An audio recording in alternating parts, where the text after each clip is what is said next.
Apa yang dituliskan dalam Adversus Hereses? Kitab yang ketiga, bab 1 ayat 1.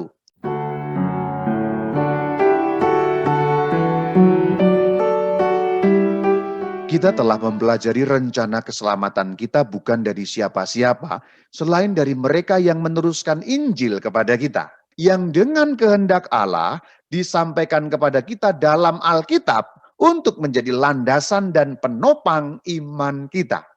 Jadi Santo Irenaeus sudah juga bicara mengenai Alkitab, berarti Injil yang tertulis. Selanjutnya, Matius menerbitkan sebuah Injil tertulis di antara orang-orang Ibrani dalam dialek mereka sendiri. Jadi pengetahuan kita mengenai Matius yang menulis sebuah Injil, itu kita dapatkan bukan dari mana-mana, tapi dari gereja sendiri, yaitu dari tradisi suci.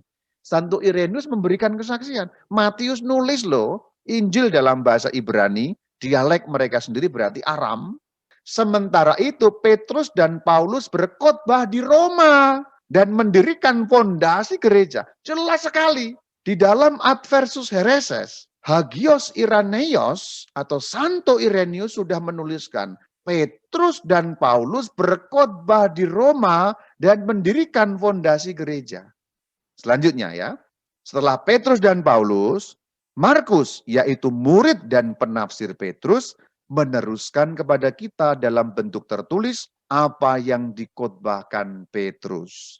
Berarti tulisannya Markus yang sampai kepada kita yang namanya Injil Markus itu adalah bentuk tertulis dari apa yang dikhotbahkan Petrus. Jadi itu isinya khotbah Rasul Petrus. Jelas sekali ini nyambungnya ya.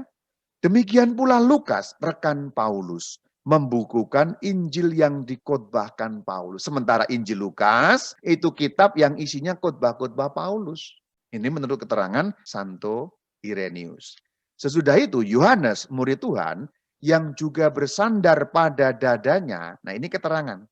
Di dalam Injil Yohanes pada saat perjamuan terakhir ada murid yang bersandar pada dada Tuhan. Dan tidak disebut namanya. Tidak disebut namanya Yohanes, hanya dikatakan murid yang dikasih. Tetapi Santo Irenaeus memberi keterangan, Yohanes murid Tuhan yang juga bersandar pada dadanya. Sehingga kalau kita menafsirkan Injil Yohanes, sekarang menjadi lebih jelas. Jadi orang bisa ngomong apapun, tetapi penafsirannya jelas bahwa Santo Irenaeus memberi keterangan, murid yang bersandar pada dada Tuhan pada saat perjamuan terakhir adalah Rasul Yohanes. Yohanes menerbitkan sendiri sebuah kitab Injil ketika ia tinggal di Efesus di Asia. Jadi tempatnya tinggal pun ditulis.